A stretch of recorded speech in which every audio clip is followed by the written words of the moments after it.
No, seriously, never mind about that. I'll tell you what happened. I was in my bath, I was having a bath, right, and I'm lying there soaking like a little rubber ducks bobbing along there, and I've got all the oils and that. And I suddenly realised that the amount of body of mine was in the bath, the water level had risen to the certain extent that the water had been displaced by my body, right? And I'd come across a great mathematician, and I went, Eureka! And this little Scandinavian bird pops her head in, right? I said, what's going on here? A couple of lovely... Oh, I do get some lovely gifts, and this one is absolutely beautiful. She said, my very, very pretty girl sent me this. That's Vanessa May has sent me that, bless her. I said, so you can count the hours that we're apart. Absolutely. Beautiful violinist, and 15, which in my book is legal. There you go. There you go. Now, what have we got now? Oh, now, this stuff. This is, you know, this is the most important part of my equipment. Please. What I've done with this, right, I'm not a religious person. I wasn't until this happened. This pipe, God gave me this. God sent this to me to earn me loads of money. What you do is you put that end in someone's petrol tank, right? And you suck that end until the suction gets going, then you put it into another tank, and all the petrol comes round, and you can get it, right? And that's paid for. Someone's already paid for it. It's waste petrol, and you can keep that yourself. And God gave me that to sell and make millions of pounds for myself. There you go. It's always best to keep a little bit of that for afterwards. However you do anything dirty with your mouth, always use that afterwards. Please. What have we got here? What's in my cupboard here? Let's have a look. Ah, well, here, this is the kind of thing you need to know. You probably wouldn't not know this, right? But say you had a show business friend came round. Maybe Michael Aspel come round. There you go. Bit of cheese. Loves a bit of cheese, Michael Aspel. Obviously, Melvin Bragg comes round. You have to give him that seriously strong cherry. Right, and what about if anybody come round? What about if Barrymore come round? There you go. Nice fizzy drink. Nice fizzy drink for Barrymore. There you go. But hey, if a gladiator come round, you have to give him that, you see? Big. Big drink. Maybe Vanessa come round. Vanessa Feltz come round. You have to give her that. Look, bigger. That's very nice. That's lovely, that. Now, what have we got in here?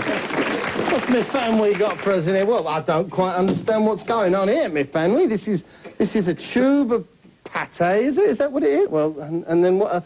And a picture. Oh, there's lots of these around my house. They're very lovely. They're very svelte, Miss Vanessa Feltz. Very good showbiz friend of mine. Now, you put them together and you... What have you got here? Oh, I see. Oh, that's supposed to be funny, is it, my family? Well, you don't know the woman. Like, look at that there. Nice jar of, look, bloater.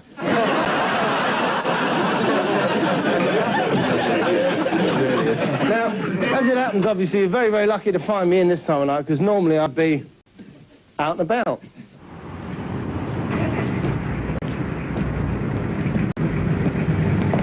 No, you have to. You have to in this street. It's the law.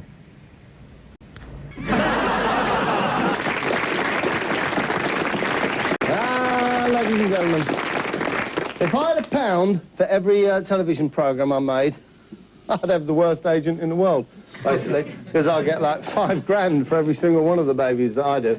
And here's one that I made, particularly close to my heart, because it's got a religious side to it, and I'm a very religious man, as you know.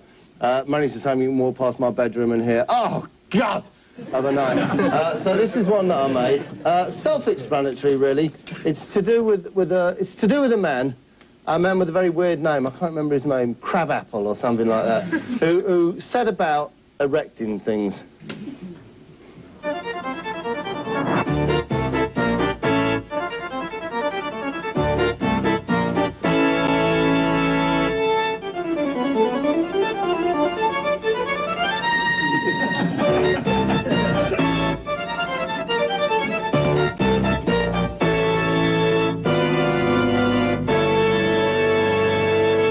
I was asked on the CB come back from Charleston, West Virginia on Interstate 79 who was responsible for these crosses and what they meant. I told him that Bernard Crawford Effer was responsible for putting them up and that it was symbolizing the second coming of Christ. There you go, that's my good friend Hank and his gorgeous wife. And talking about Bernard Coffin Dodger, Coffin Daffer, Kiffin Doffer, Coffin Daffer, who is a man who's put these crosses out. Hard to believe, but that's what he does. That's what he does. Because he's an enormously wealthy man, and he thanks God for his money, and this is his way of thanking the Lord, you know, in a very kind of real way. Let's meet Bernard. I worked for an oil company 4, 5, 6 years, and then I went into the oil business for myself. I started gathering waste oils. Well, man, I made money hand over fist. Waste oil, something that's an absolute waste. It was no good to anyone else. It had been used and paid for and consumed. God gave it to me to make money with. After my own heart, in actual fact. So what he did, he had 2 things that he felt that he should do to please the Lord. One of them, he wasn't sure which, either erect enormous crosses or build the world's biggest kiddie slide. And I said, well, why not try both, Bernard, basically? And the farm kind of went to pot. Boy, it needed a lot of work. Had no intentions of coming here, but I did, and I renovated it. Look at that, baby. Imagine if you were a 5-year-old at the top of it. Here goes another kid, Bernard. Yes, they're launching for Jesus, boy. He's a man, though. He's a man with a mission. And he'll explain his mission to you now. I knew that I'd been told to go out and do a mission. And I suddenly realized that God was handing me a ministry on a worldwide basis that hadn't been handed out to anyone since the Apostle Paul. And I was to go do the work of an evangelist. So can you imagine that, being handed a mission by God that hadn't been handed out since the Apostle Paul? So to be an evangelist, to go out, to face up to everybody. If people throw stones at you, if people want to fight you, then you fight them with the word of the Lord. If they don't agree with you, then you argue with them, and you beat them down with your arguments until you get the word across. Fantastically brave thing for you to take on, Bernard. I was to go do. That doesn't mean I'm to go talk and say. Get in any arguments with people, or those sort of things. So, not talk to anyone, just nick their oil. I'm losing it a little bit here, but no, but what he means is perfectly straightforward.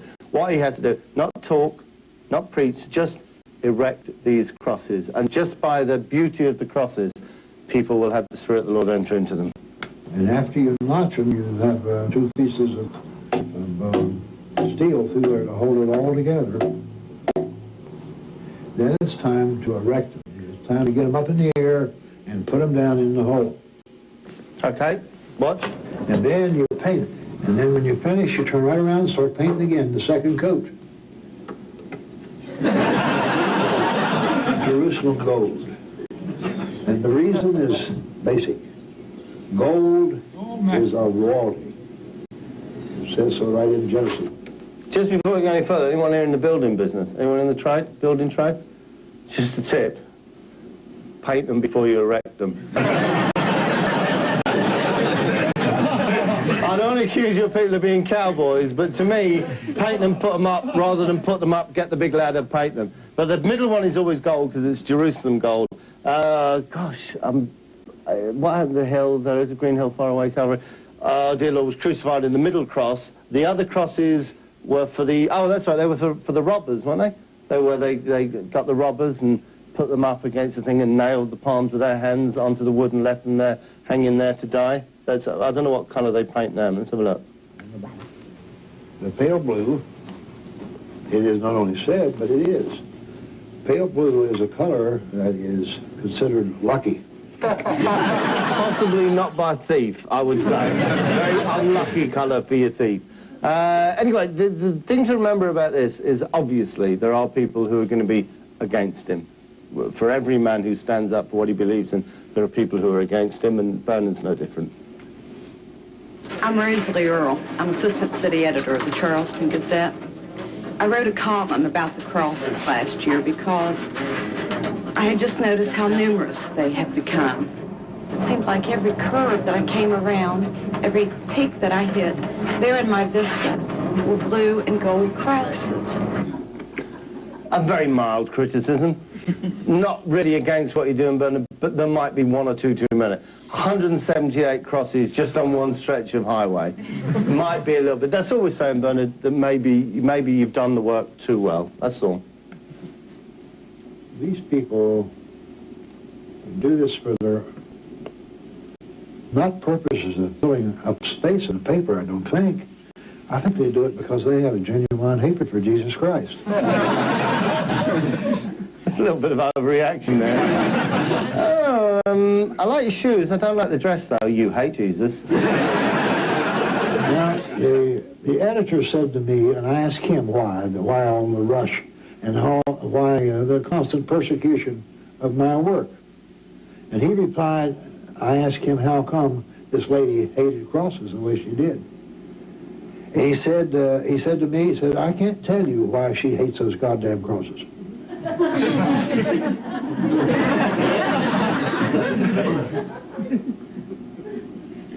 You see what you're up against? Yeah.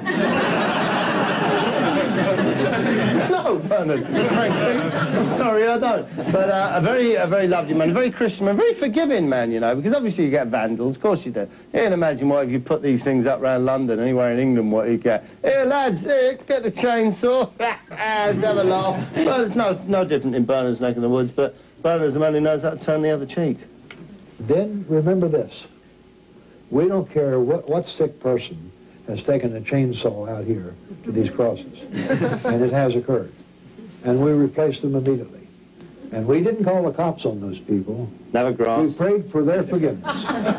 We replaced the crosses. And then we remembered what happened. There you go. We prayed for their forgiveness.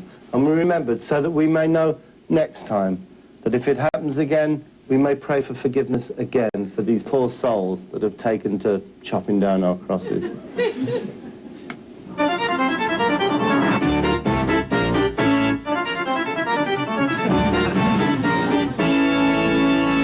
Horrible sight. One of Bernard's crosses chopped down. But what does he do when it happens? He gets down on his knees and he says, Dear Lord, forgive these poor sinners who've chopped down my cross. He's a fine, fine man. You could say to that fella, we're going to catch you. And when we're going to catch you, we're going to show you how a chainsaw works. We're going to cut your head off.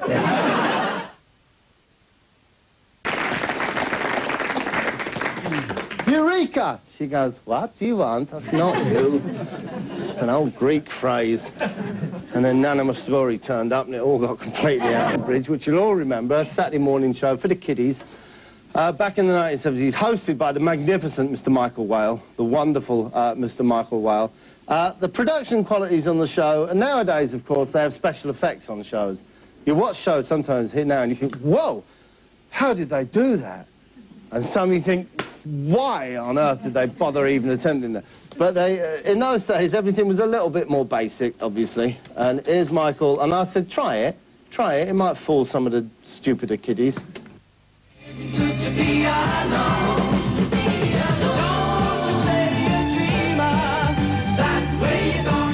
Good morning. Well, if you thought that aerial entry makes you think the London Bridge is taken to the air, you're right. Well, at the start of today's show, you saw me appear to fly into the studio. And with London Transport's fares going up next week, it could soon be the cheapest form of travel.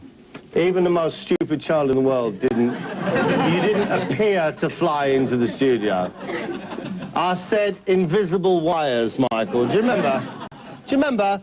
The problem that Michael had on this show wasn't just a problem for him, researchers. Nowadays, I've got researchers. Any show I work in, I've got 3 or 4 dozen of them at my fingertips. I can say, what was the name of the Greek mathematician? I had no idea. But Michael struggled with researchers, right? And they just didn't give him the backup. So when a guest came on, he wasn't altogether sure who the hell they were. And you are what? You're some champion of them.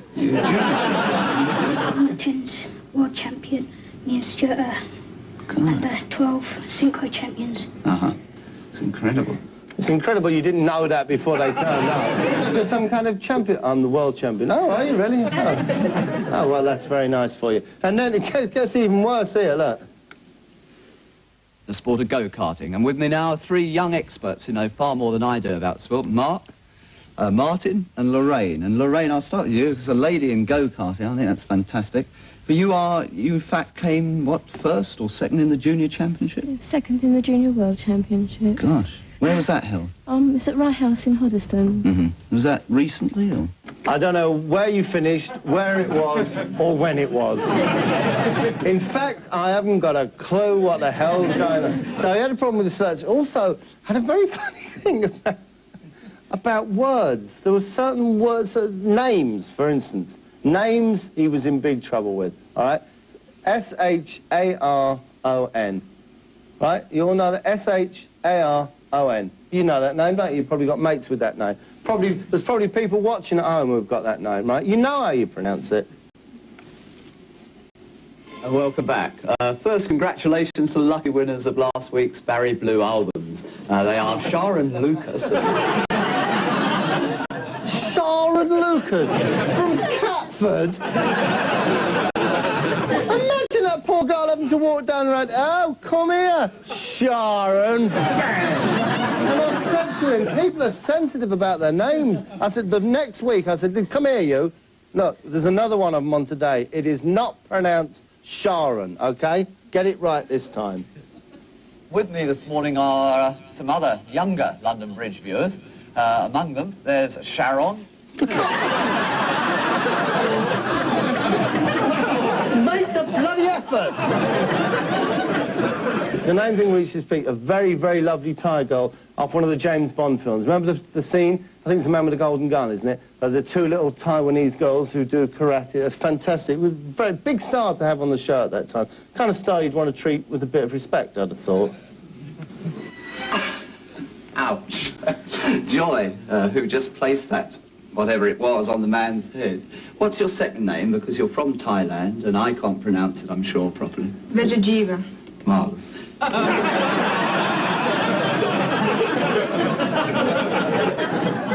Poor girl. Flown all this way to visit. What's your name? Retajiva. Marvellous. Well, if you're happy with that, my dear, then you just stick with it. Not just names, words. We knew these words, even back in the 70s. Why didn't you know them, Michael? That's great.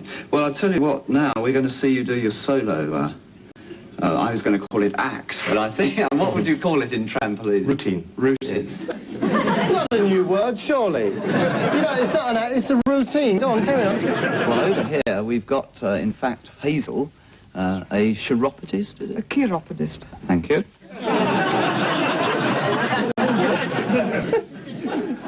Is it chiropodist? No, it's chiropodist. It's chiropodist, thank you. I'll tell you what I'll do with that word there, chiropodist. I'll remember that in case I need it just a little bit later on in the interview.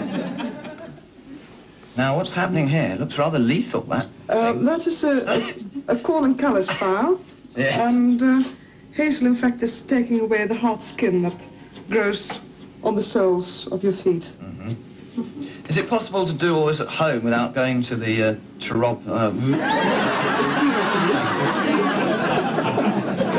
I'm sorry. I'm sorry. I would never normally do this to a fellow professional, but I want to hear that again in its full glory. Because there is a phrase, oh, he stumbled over a word, right? He literally stumbles. He physically falls over saying this word. Listen. Mm-hmm. Is it possible to do all this at home without going to the Whoops! He reached his peak when he was interviewing a skater. This is a young girl who was a skater. He had a terrible thing with a part of the anatomy he didn't feel he could possibly say on children's television. But then she had won an award. The award was quite clearly a pair of gold-plated skates. There could be no doubt about that. That's fantastic. How do you do those twiddly bits? Do you ever fall down on the part of the anatomy that we all think we fall on in skating? Okay, you mean my arse, Michael? Does he mean arse? Is that what he means? No, look. Have you ever crashed to the ground? Oh, yes, a few times. Yeah. Quite a few times. Did you enjoy that film? Yes. And you've got the award with you, I think, to show us, which are, what are they? They're gold-plated, so, yeah, it's fantastic. He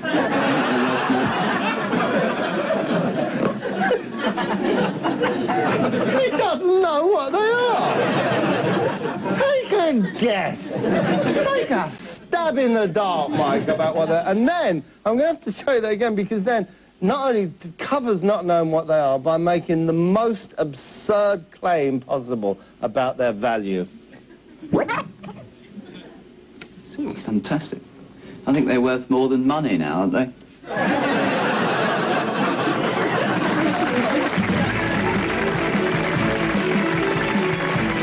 Tomorrow night at the same time, Bob Mills moves to the side to make way for Comedy Network with guests Junior Simpson and Stuart Lee. Huzzah. Next on Paramount, though, Evie marries for money, leaving her sister green with envy in Grace Under Fire. Very badly.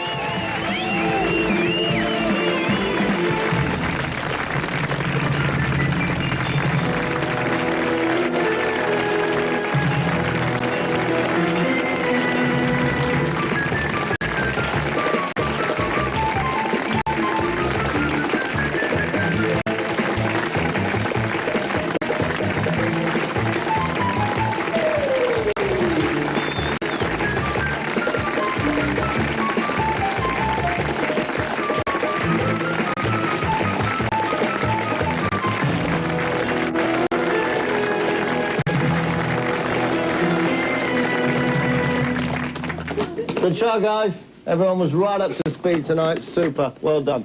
Bob? Oh, it's, hang on, It's Conrad. Conrad, that's Bob. right. You're on the show, you do something? I'm your producer. Conrad, my producer, of course, yeah. Hey, how's it going? Look, Bob, I've got to show you this, OK? Ah, this would be some kind of epistle, some kind of correspondence? Some kind of letter. Oh, it's a letter? Yeah. And it's a letter of, what would you say, disapproval, disavowalment? It's a letter of complaint. A letter of complaint, a letter of complaint, sure, about the kind of double entendre. It's a letter of complaint about your rubbish gags. Oh, right, a letter of complaint about the rubbish gags. Well, I actually, funnily enough, I asked the editor about this, and I said, why does this woman hate my jokes so much? And he said, Bob, I can't tell you why this woman hates your jokes so much. You